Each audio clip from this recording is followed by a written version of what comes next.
Assalamualaikum warahmatullahi wabarakatuh. Kali ini kita akan mengurai tajwid surah Ali Imran ayat 179 bagian kedua. Disimak sampai akhir karena nanti di ujung akan ada pertanyaan seputar tajwid. Dan jawaban untuk pertanyaan hari kemarin akan ditemukan pada menit ke A'udzu billahi minasy syaithanir rajim. Bismillahirrahmanirrahim. Wa ma di sini ada hukum tajwid namanya mad tabi'i. Karena ada alif yang didahului baris fathah. Maka cara bacanya dipanjangkan mimnya ini 2 harokat saja. Wa maka ka ini juga sama hukumnya mad tabi'i. Karena ada alif yang didahului baris fathah. Maka dipanjangkan sama seperti mim 2 harokat saja. Wa maka Allah. Lam pada lafaz Allah atau lam jalalah dibunyikan secara tafkhim karena huruf sebelumnya yang nun barisnya fathah.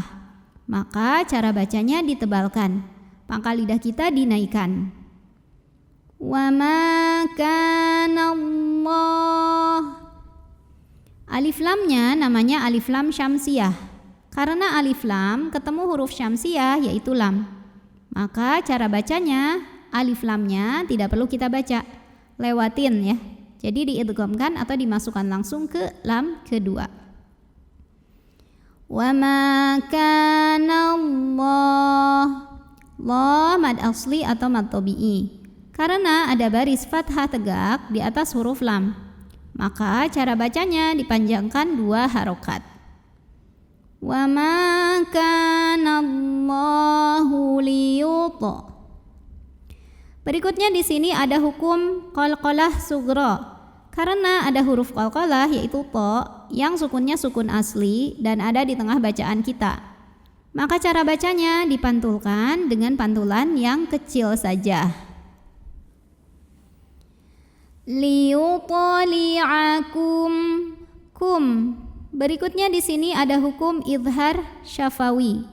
Karena ada mim sukun yang menghadapi huruf selain mim dan ba yaitu huruf ain. Maka cara baca mim sukunnya adalah dibunyikan dengan idhar atau jelas bunyi M-nya. Liyutali'akum alal. Ala jika kita berhenti di la, ini hukumnya adalah mad tabi'i. Karena huruf ini sebetulnya huruf alif. Alif maksurah atau alif bengkok. Alif bengkok didahului fathah maka panjang 2 harokat.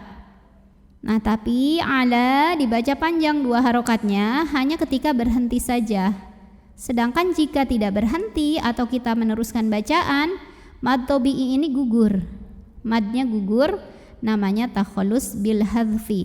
Jadi kalau wasol alal lam ini pendek. Kenapa? Karena ada 2 huruf sukun yang bertemu yaitu huruf mad dan lam sukun. Maka terlepaslah huruf sukun yang pertama. Alal. Alif lamnya namanya alif lam qamariyah. Karena alif lam ketemu huruf qamariyah yaitu ghain. Maka cara bacanya lam sukun ini dibunyikan dengan idhar atau jelas bunyi lamnya. Alal ghai. Ghai. Berikutnya di sini ada harfulin atau huruf lin. Karena ada ya sukun yang didahului baris fathah. Maka cara bacanya cukup kita lembutkan atau kita lunakan. Alal ghaibi wala. La di sini ada hukum mad asli atau mad tabi'i. Karena ada baris fathah tegak di atas huruf lam. Maka cara bacanya dipanjangkan lamnya 2 harokat saja. Walakinna. Berikutnya di sini ada hukum gunnah musyaddadah karena nun bertasydid. Maka cara bacanya bunyi n-nya tahan kurang lebih 2 harokat sampai bergetar halus ke hidung. Walakinna Allah. Lam pada lafaz Allah atau lam jalalah dibunyikan secara tafkhim karena huruf sebelumnya yang nun berbaris fathah. Maka bacanya ini ditebalkan, pangkal lidah dinaikkan. Allah, walakinnallah. Lalu alif lamnya namanya alif lam syamsiyah. Karena alif lam ketemu dengan huruf syamsiyah yaitu lam.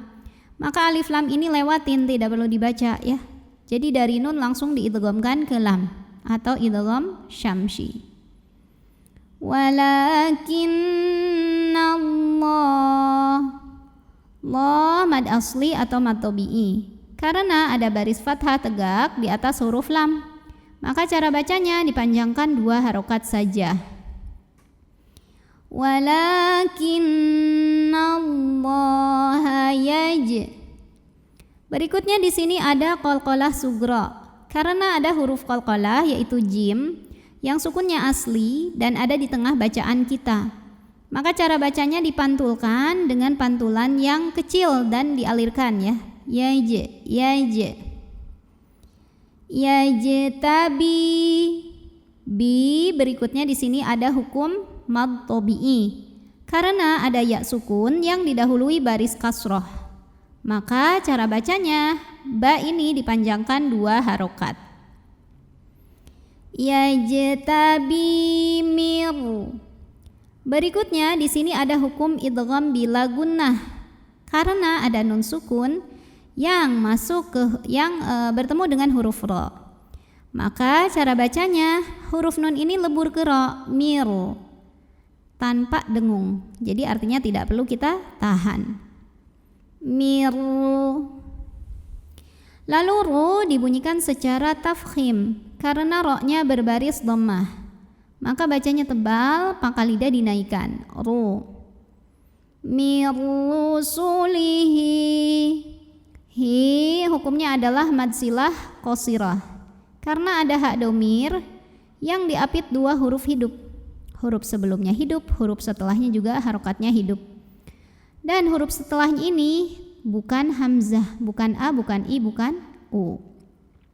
Maka hak domirnya kita panjangkan 2 harokat saja. Mir rusulihi mai. Berikutnya di sini ada hukum idgham bi gunnah. Karena ada nun sukun yang bertemu dengan huruf ya. Maka nun sukun ini dileburkan atau dimasukkan ke ya, mai disertai dengung. Mai yasha.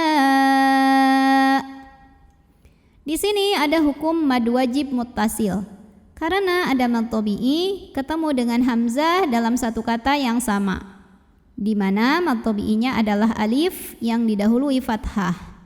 Kemudian hamzahnya yang u dibaca, shinnya boleh 4, boleh 5 harokat ya. Jadi ini kalimatnya sama, yasha'u, yasha.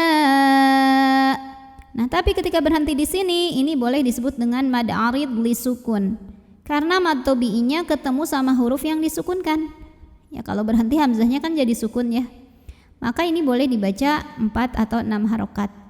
Kenapa nggak boleh 2 ya? Padahal mad arid li sukun 2, 4, 6. Ya karena selain mad arid li sukun ini juga mad wajib ya. Jadi jangan 2. May yasha. Panjangin dulu, masuk ke hamzah ada nabarnya. Jadi agak dinaikkan intonasinya di ujung. May yasha.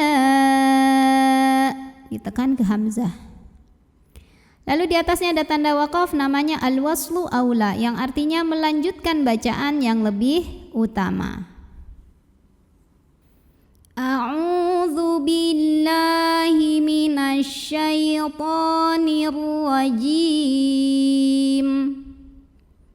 Bismillahirrahmanirrahim.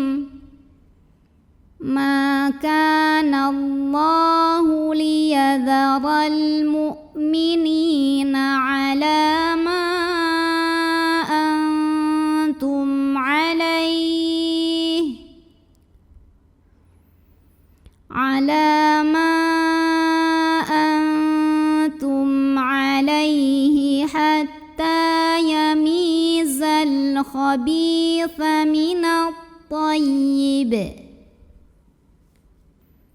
وما كان الله ليطلعكم على الغيب ولكن الله يجتبي من رسله من يشاء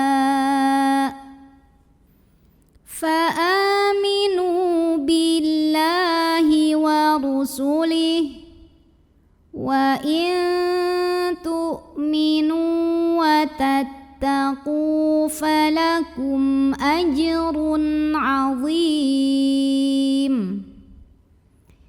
Oke, pertanyaan untuk hari ini, sebutkan nama hukum dari yang saya tunjukkan ini. Nama hukumnya apa, sebabnya apa, dan bagaimana cara membacanya. Shadaqallahul azim. Wassalamualaikum warahmatullahi wabarakatuh.